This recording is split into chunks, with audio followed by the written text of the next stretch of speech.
So, over the weekend, I was watching a music video for the song Genie in a Bottle by Christina Aguilera.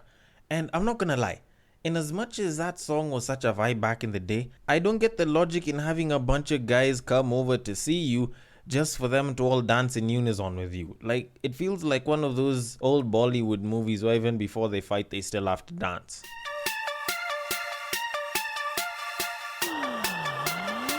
Get ready for the battle of the sexes.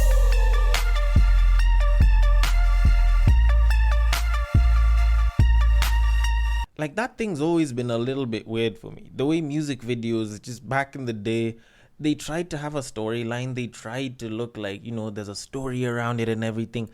But then you look at the reality of the entire thing and you find that it's just helping tease a dance scene in the song or some shit. It's like, you remember how on the song Dilemma, when Kelly Rowland was busy texting on Microsoft Excel and she didn't get a reply? What exactly was she expecting with that though? It's almost like expecting you to bond and meet with someone that you really like by inviting them for choir practice or something.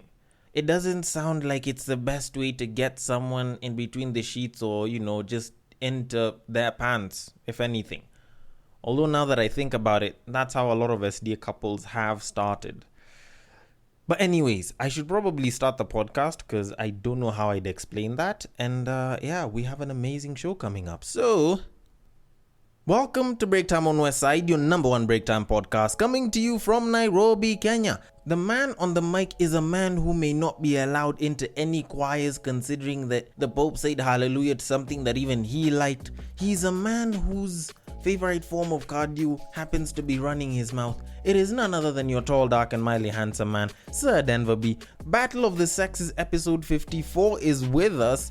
And my goodness, we have been continuing for quite a while. Thank you for all the new listeners that have been hopping on board. I've been seeing our listens are really going up. And for those of y'all that are busy keeping quiet, not telling people to listen to Break Time on West Side because they want to hold on to the best thing in the world, well, the best things in the world are free and they're also shared.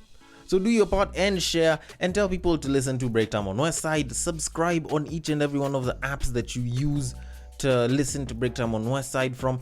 And as usual, if you want to hit us up on socials, on Instagram it is at Break Time on West Side, on Facebook it is also at Break Time on West Side, and on Twitter you can slide into my personal DMs at Bagaka. The D, the B, and the D are capital. Those handles are the ones that you should hit up if you want to drop a nice story that you would like for me to look at. If there's a topic you want me to break down, that's where you send it through. And as usual, I like to give appreciation to the people that bring these stories to me. For example, there was this homie of mine called Churchill. Mad shout out to you, Churchill. He presented for me a statement that was put up on Facebook that he took a screenshot and sent to me that I found a little bit interesting. And to kind of beat through some of the incomprehensible bits, I'll just go straight to the meat of it. And it says, "Here is the bitter truth. A woman usually looks for a guy who can offer her stability. As a guy, you may be having great genes and she may get pregnant for you, but she doesn't view you as a father figure or a hubby. On the other side, as a guy, you are stable, you have your shit together, you have purpose and drive, but your DNA or genes don't appeal to her, so she goes sourcing for what she considers as better DNA and brings for you to raise. Now fellas, if you don't want to be duped into raising a child that is not yours, get a DNA test done even before the baby is born if you truly have doubts." End of statement. And here's the thing, this came from a lady. It's not a guy who wrote this. This was a lady that wrote this, and even by the sound of it, it did sound like it was a lady that actually wrote this. Now, honest opinion, I will say that I find this very intriguing. Like, I actually kind of like the open honesty that came with this statement, because when you look at a lot of the recent stories that have been coming out that have been ruining marriages, it's actually been the whole story of, I've been raising a kid for this much time just to realize that the child isn't mine. And it's usually the man that's complaining about it. And for some reason, these stories are actually on the rise. And I kind of did find it a little bit odd because I thought, someone was cheating, and then they got pregnant and then they couldn't run away from it. But when you bring like a logical genetic reason for it and you're like, it's nature and everything and I want genes, then it suddenly changes the whole dynamic, because it doesn't seem selfish in a way, but it kind of does. Because when you look at the whole idea of having the cake and eating it, like women have blamed men for this for eons. They say, oh, you have a wife at home, but you still cheat on her with this younger babe, blah, blah, blah. You're trying to have your cake and eat it. Like, that's usually what they talk about all the time. But for us, we're a little bit simple. Actually, for us, we're actually quite simple. We get a wife, we put some kids in her, we know the kids we're taking care of are ours. At least if, we put the kids there and the wife is good and she's faithful. It makes sense. Then if we're going to get a side piece, we'll go and we'll bang her and we'll try and just keep it casual and, just try and make sure she doesn't bang too many other people so that she can bring for me an STD. Just saying. It's usually one of those precautions that some of us might take. And the thing is, it's a very simple thing. It's pretty simple. We have a lady in the head who I share my life with, and we have a freak in the bed that I give my pipe to. Properly balanced equation. So even though we have our cake and eat it, the damage isn't even that bad when shit hits the fan. Worst case scenario, your wife leaves you, you have to co-parent and take care of the kids, and that one can be sorted out, and that one has its own best and worst case scenarios.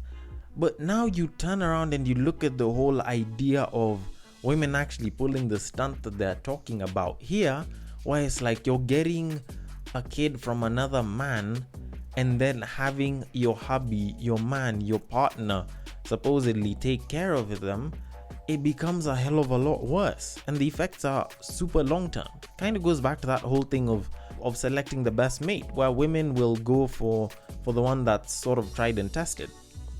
It brings the whole thought that the effects of the mistakes that they make are actually fairly huge. And when it comes to things like getting a kid in the marriage, it does carry some level of weight in it.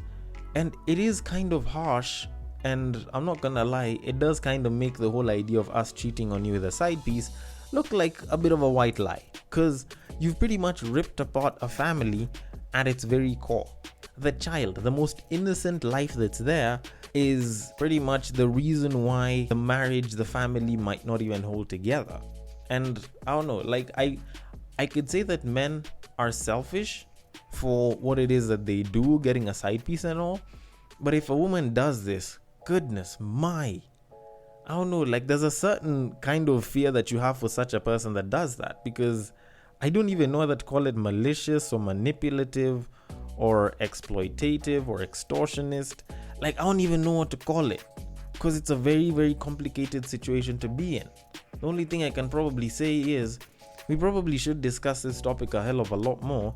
And women, god damn, you people are dangerous.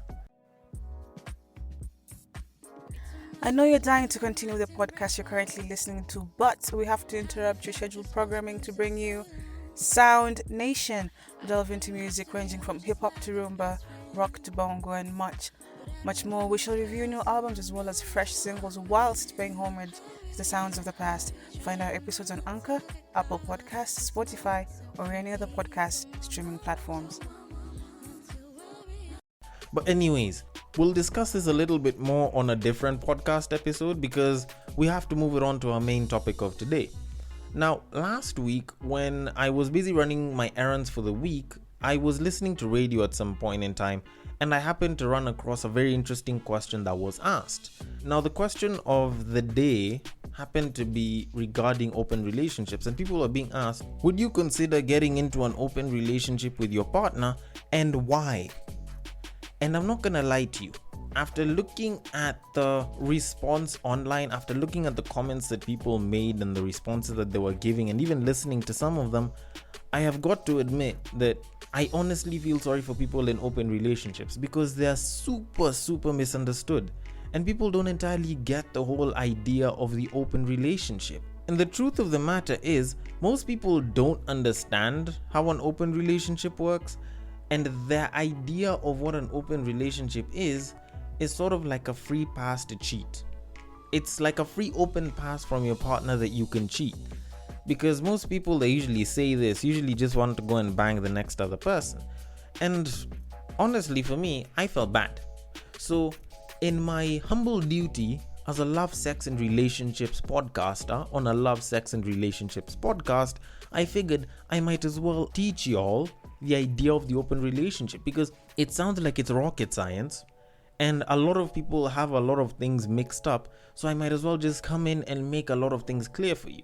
So an open relationship, for those of y'all that don't know what I've been talking about for the past, I don't know, minute and a half, is, for lack of a simpler way to explain it, a relationship that takes a more casual way to banging than most other relationships do. Now, with most relationships, which are the typical closed relationship, you'd find that if you sleep with someone else besides your partner, then that's cheating. Now, with an open relationship, it becomes a little bit more complicated than that, because it's not necessarily about sleeping with someone else, because that's kind of what's allowed. That's the main difference between an open and a closed relationship. The ability to have relations openly with other people rather than just exclusively with your partner. And the thing is, after somebody hears this, the typical person will kind of just think about it and be like, you know what, it's sort of just like cheating, but you've been allowed to cheat provided you go back home to your partner, which couldn't be further from the truth. And the truth of the matter is, there's a very different approach to it, because when you're in an open relationship, you're allowed to go and sleep around, but on a casual level.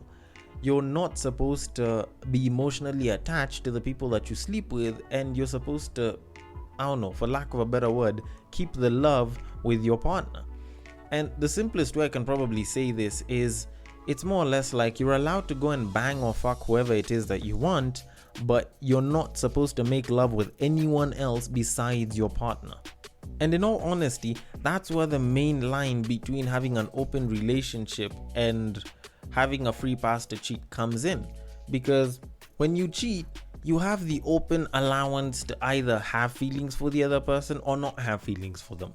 Sometimes you'll find people are cheating with someone else that they have feelings for. At other times, you'll find that people will cheat with another person simply because they want to do it casually. Simply because they look at this person and they're like, you know what, I have to bang. But they're not exactly sure if they're gonna be feelings involved or not. And that's where the big line comes in. Because the minute you decide to get into an open relationship with someone, you have to be trustworthy that the other person is going to go and bang a bunch of other people, possibly not here and there, but will not have any feelings for the other person. That they will maintain their love for you, their care for you, and not go and have the feels for someone else. And it's kind of where the whole idea of emotional cheating came from, because a lot of the cheating that people used to think about and believe in used to be physical. But when you bring in the idea of emotional cheating, it makes a lot more sense in something like an open relationship, which is why I can tell people that you actually can cheat in an open relationship. A lot of people don't think that such a thing exists, but you actually can cheat in an open relationship. The minute you go and you start banging someone else and the feels develop and you start, trying to get close to them, and you start doing things that you would probably want to do for your girlfriend with the other person, then that suddenly becomes a bit of an issue. The minute you decide to take it from the banging or the fucking and you decide to make it like a make love type of situation, then it actually does become a certain level of cheating. And for most people who don't understand emotional cheating, the easiest way that it's been defined and described is when you're banging your partner but you're thinking of someone else. That's, I think, the closest thing to emotional cheating that people have been told. And yes, even in this situation of an open relationship, that also does count as emotional cheating. That and every other thing that I've mentioned. So yes, you actually can cheat in an open relationship.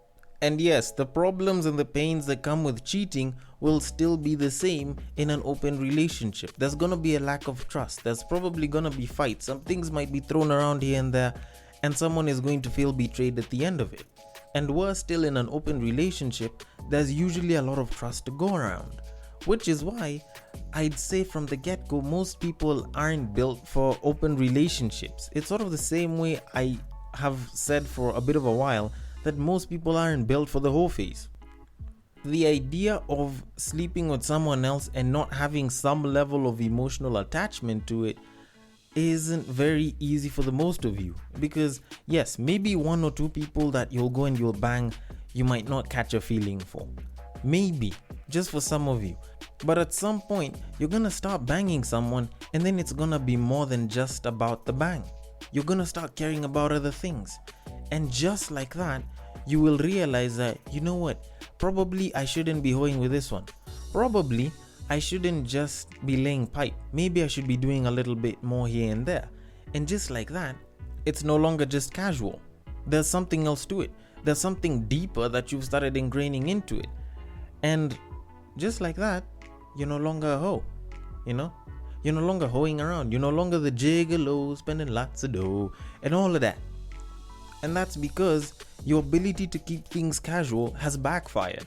And that's the same exact thing with open relationships. The ability to keep the sex with other people casual is hard for a lot of people to process and to actually do.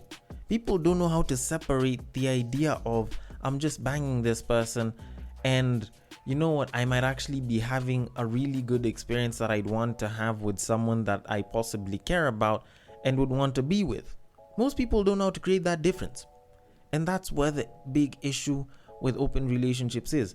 Most people who get into open relationships want to be the Drake in this situation, want to hop from partner to partner and bang all these women and then go back home and then have their sad nigga moments with someone cuddling them on the sidelines so that they can go back and do the same exact thing over and over again. And then as that happens, they'll be moving on with someone else that they suddenly have this connection with, and then they'll ditch their main, they'll go to the next, they'll start cheating on the next one with another babe who they'll probably end up hopping on with, and that just breaks the whole thing. All of a sudden, you're just a philanderer. And the truth of the matter is, you didn't really want an open relationship, because even open relationships have their cons. It's not all a bed of roses. Even those roses have thorns too. Because you think about the pros of an open relationship and they're the easiest things to see. You can bang lots of people. If you have good sex drive, you can bang as many people as you like. And you have the freedom to do that with multiple people. But you look at the cons to it. One, there's a high level of trust. Two, your partner can also sleep with other people. Not unless if it's like a half open relationship where only you can sleep with other people. And at the end of it, if you actually do have zero control over your emotions, you'll end up betraying someone and you'll end up hurting people who probably would have been a lot better off if you didn't even suggest the whole idea in the first place. So, truth of the matter is, I don't think most people are ready for the open relationship. Most people like to talk about it like it's this big thing. Most people usually come in and they're like, you know what? I know what I need. I need an open relationship because I like to bang a lot. No, Charles. No, Kevin. You don't want to bang a lot. The thing is, it's not that you want to bang a lot. You just see a lot of fine babes and you want to bang them, but you want to be with them all as well. I think what you want is closer to polygamy than an open relationship. I think what you want is to look like the bad boy and cheat. And by all means, if you're a guy, an open relationship can actually work really well for you because you'll be with your mains, but all these other babes that are feeling like they've been getting a piece of you won't get a piece of you for very long, because all you'll be doing is laying down pipe. And to be honest, sometimes that's all we really want. And unfortunately for most of us, the only way that we can get something of that sort is if we're single. And the unfortunate part is, you sort of need one woman to get a bunch of others, which might require you to be in a relationship, making your situation a little bit of a predicament. Just saying. So now the golden question to ask is, do you really want or need to be in an open relationship?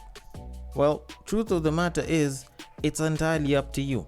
If you feel like you can actually control yourself, if you feel like you have the mental and emotional fortitude to actually separate the casual sex from the actual act of making love, then by all means, you can go ahead and get into an open relationship.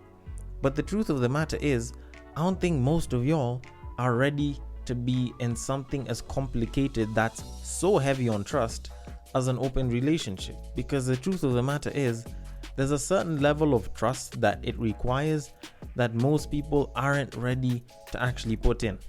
And when it comes down to it, if you can't be trusted as a person, then there's no need for you to be given the keys to someone else's heart. And that's just simple logic.